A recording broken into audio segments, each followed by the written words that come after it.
The Wild West, thanks to Hollywood movies, is for us a kind of embodiment of romance, a constant and heroic struggle for survival against local Indian tribes, brave and selfless cowboys, and beautiful ladies before whom even the most hardened criminals bowed their heads.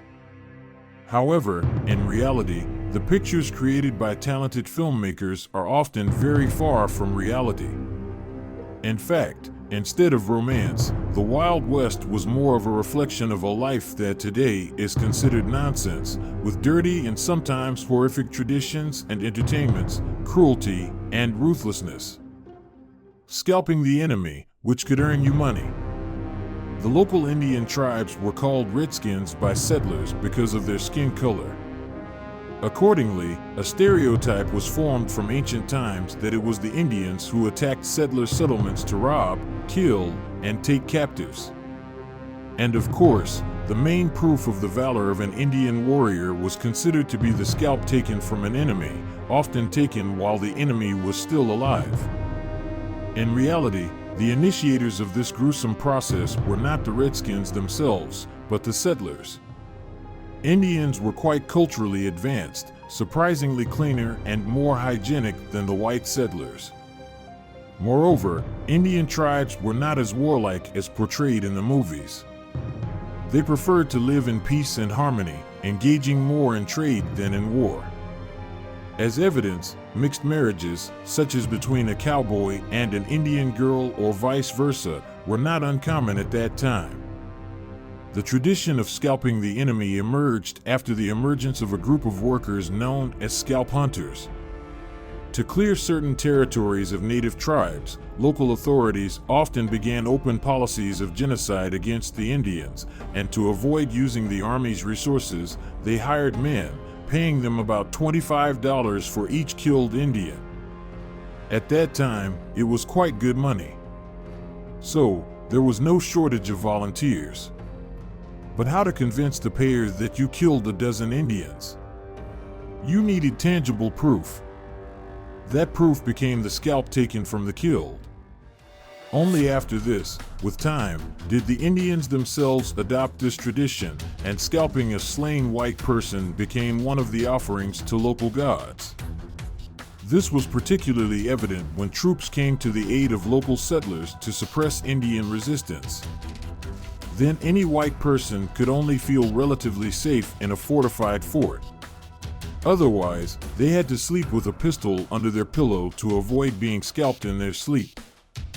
However, let's reiterate, the initiators of this gruesome tradition were the white people themselves. Dirty doves.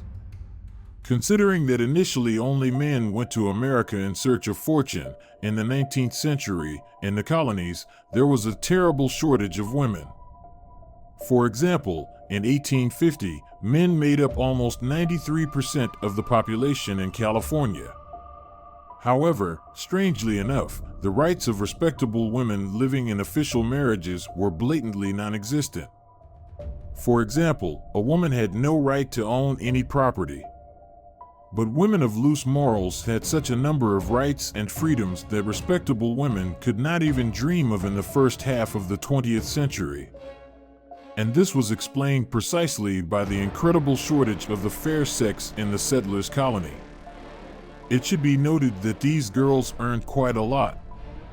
For comparison, in the mid-19th century, an ordinary laborer earned about $100 per month, a bank clerk about $125, while women of loose morals from $300 and above. With such incomes, women of loose morals actually achieved unprecedented rights and freedoms. For example, 24 bank loans were issued against real estate collateral, and all 20 were received not by men, but by women, aptly called dirty doves, painted ladies, ladies of the night, and other no less romantic words. Therefore, it is not surprising that many women and girls simply voluntarily became women of loose morals in order to gain rights and freedoms.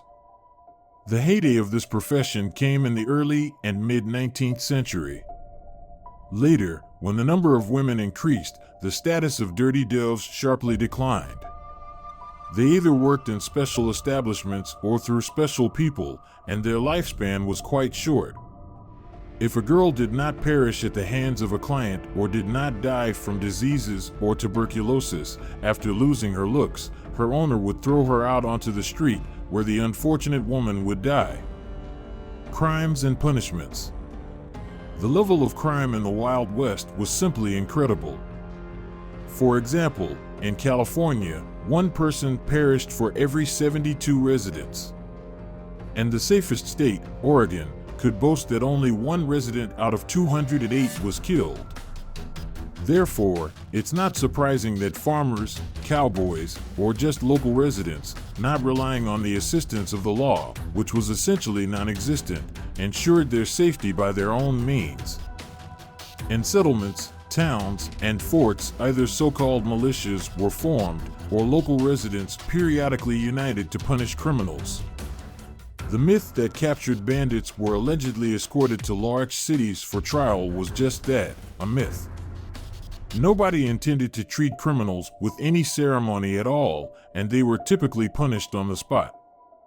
There was hardly any mercy or morality applied to captured criminals. At best, a bandit was hanged in front of the whole town, and at worst, subjected to quite brutal executions. The more crimes a bandit committed, the fewer chances they had of receiving an easy death. There is a case in history where the body of a captured murderer became souvenirs. Initially, locals hanged the bandit, then his skin was peeled off, cut into pieces, creating a limited collection of quite gruesome souvenirs. And this bandit was actually lucky. It's a paradox, but it was much more profitable for bandits to fall into the hands of official authorities, who simply and humanely hanged them after a straightforward trial. If a criminal fell into the hands of local residents, nobody could guess their fate. Considering that settlers came from different countries, each had preserved in their memory the tradition of execution used in their country. Therefore, a murderer could be impaled if there was a tree, stoned, simply burned, or quartered. But even being sent to an official prison often could not guarantee a criminal a soft and humane death. Local residents repeatedly, deciding that waiting for trial and sentencing took too long, attacked prisons, pulled out the criminal, and administered justice themselves, ignoring the law altogether. The most humane punishment, if there was insufficient evidence of guilt, was the banishment of the accused from the town. The further fate of such a person, often innocent, could be unenviable. If they failed to reach the next island of civilization, they could perish from hunger at the hands of bandits, become victims of wild animals, or some militant Indian group. Corruption and extortion. Many law enforcement officers, sheriffs, who received meager official salaries, took bribes for any service, and sometimes committed crimes themselves. There is a case known where Sheriff Henry Newton Brown received an order to catch a gang of robbers. However, instead, the sheriff, along with accomplices, robbed a bank. Sheriffs also became the founders of extortion, offering saloons, hotels, and other establishments alleged protection for a substantial reward. Therefore, in real life, the sheriff was the last resort where local residents could turn for protection. Mostly they dealt with crime themselves, or turned to the detective agencies of the famous Pinkerton. Noble shootouts. The famous cowboy duels were nothing more than a myth. In reality, most duels resulted from drunken quarrels in saloons. And during duels, there was no nobility whatsoever. One side could shoot first at any moment at their discretion or even shoot in the back. Friends could also come to a duel, and then an outright chaos would ensue, essentially resembling a small war. Intolerance. People of lesser status were those who preached a religion different from the prevailing one in the settlement. For example, a Catholic or a Jew in a Protestant town was considered inferior, so the likelihood of their demise was very high.